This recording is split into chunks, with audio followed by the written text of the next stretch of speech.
All right, gather around everybody for story time with Grandpa John. So back when taxi cabs were yellow and they weren't just beat up Altimas driven by strangers, and we wanted to carry a gun in our sweatpants, we had to put a belt on under our clothing. Over the past couple years, we've seen a really interesting resurgence in the number of people who are carrying under their clothing with a regular belt under their clothing. That's been kind of like the resurgence that we've seen, which I think may be kind of triggered by the growing popularity of the Enigma system. And so we wind up in a situation now where we're faced with the question of, well, why would I get an Enigma when I can just carry with a belt under my clothing? And it just so happens that I was there, Gandalf, 3,000 years ago when we started doing that. And it's not that we didn't consider that as a possibility, it's that the Enigma evolved from that practice. So if we have to stretch back into the memory, back in the same era as payphones, if you remember that. Payphones and maybe even flip phones, we were putting guns on belts under our clothing. And the fella, you might know him from other contexts, Jules, who Sarah and I designed the Enigma with, was kind of a originator of that practice, or at least a practitioner of it. And, due to the high concealment standards that he had for his line of work. So within those high concealment standards, he started experimenting with carrying a gun on a belt under the clothing. And as you participate in more activities of increasingly strenuous nature, running, fighting, jumping, grappling, all of these things, you start to reveal all of the various compromises that come with that. And so he developed what we have come to know as the Runcible Works PHLster. And that was like was really the forerunner in integrating the holster to the belt system and wearing it under the clothing. Now, here's the interesting part, right? The most significant defining criteria for belt design isn't guns, and it's not your body. It's pants, right? Pants dictate most of the nature of a belt.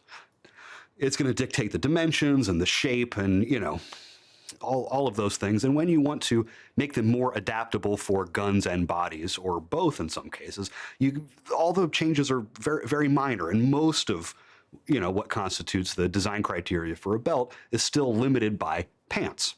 When you take pants out of the equation and you can start designing a carry system from scratch around guns and bodies and not pants, then that opens up a whole world of different shapes and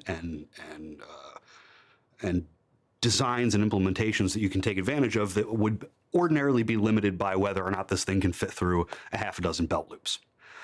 So let's start with taking a look at how a regular belt interacts with a holster. One of the things that leaps out at us immediately, and this is an exaggeration here because we're using soft loops and not a smaller clip, but the point still stands. When you're dealing with, there we go, this hardware stack of having the belt clip and the belt on top of the holster, you start running into dimensions and protrusions that are not conducive to concealment. If you can eliminate that and build it into the holster somehow, you get a much slimmer package.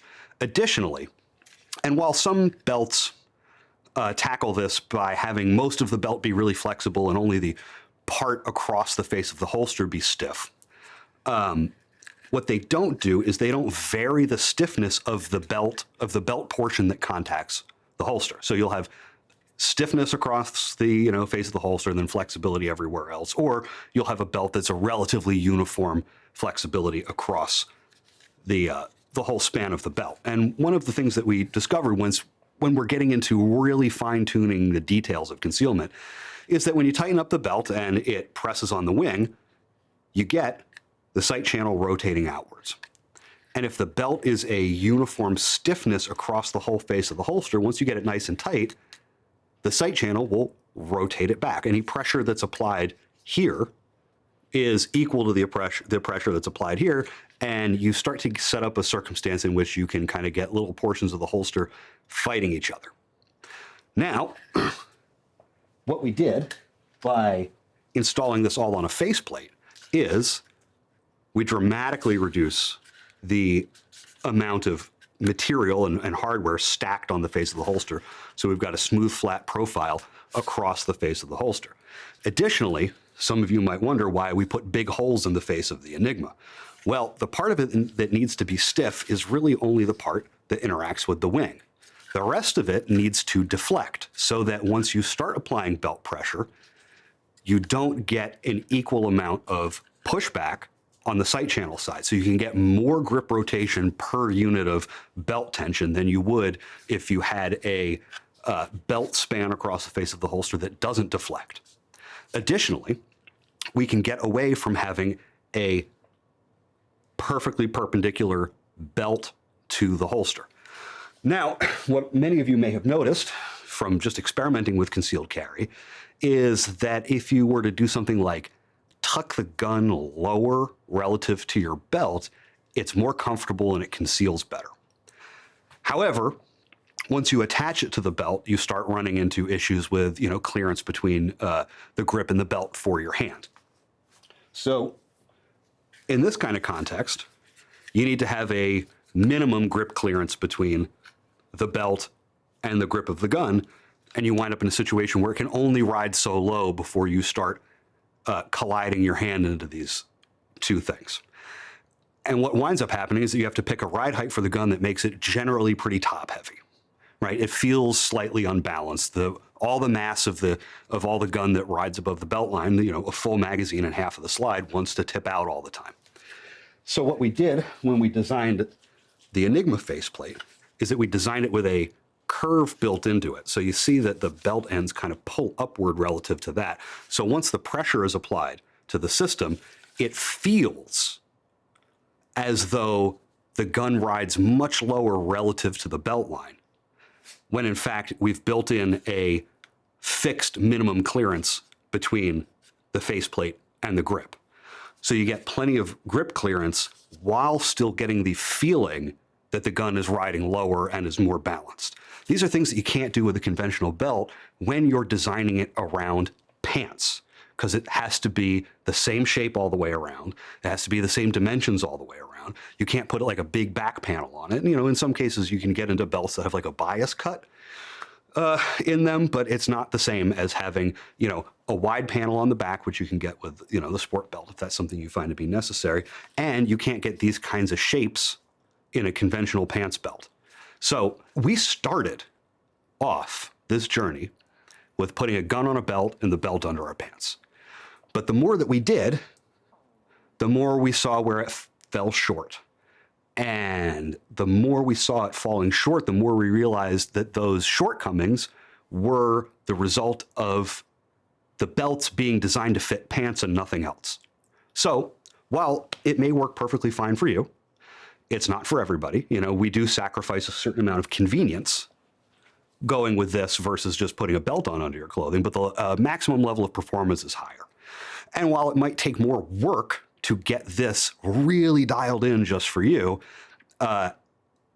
it'll take a lot less work to get the most out of a pants belt under your clothing, but it'll only give you so much. We recognize that putting a belt on under your clothing and then putting a holster on that belt is super convenient, and a lot of people are getting pretty good results with that, or at least results that they're happy with. On our end, when we were designing the Enigma, saw all the things that were, falling short, in as far as our needs and considerations went, and rethought this in the absence of the limiting criteria of pants. And of course, that wound up with something that's, slightly more complicated and a little less convenient than just putting on a regular belt under your clothing. However, it'll do more if you put a little more work into it. Putting a belt on under your clothing and putting a holster on that belt, it'll give you everything it's got immediately. But you're at a plateau from there, at least from my experience. So We took a look at that plateau and all the factors that limited that performance, and then we designed away from that into something that was truly independent of the pants. Not just that you could wear it without pants, but that it was designed without pants in mind at all. So if you find, after some period of experimentation like we did, through experience, that having a holster on a belt under your pants isn't quite doing everything you need it to do, we'll be here, and we're always here to help, and we can help you get set up and dialed in with an Enigma right away. All right, so I'm going to channel my best Steve Fisher here. All right, so for those of you who don't remember Blockbuster Video, I'm going to tell you a story about what it was like to carry a gun back in the day. All right, kids, so for those of you who weren't yet born on 9/11, I'm going to tell you all about what it used to be like to carry a gun. So for those of you who don't remember payphones or developing 35mm film, so those of you who don't remember a time before iPhones, for those of you who never blew on a video game cartridge to get it to work, for those of you who have yet to schedule your first colonoscopy, you could make a phone call with a nickel.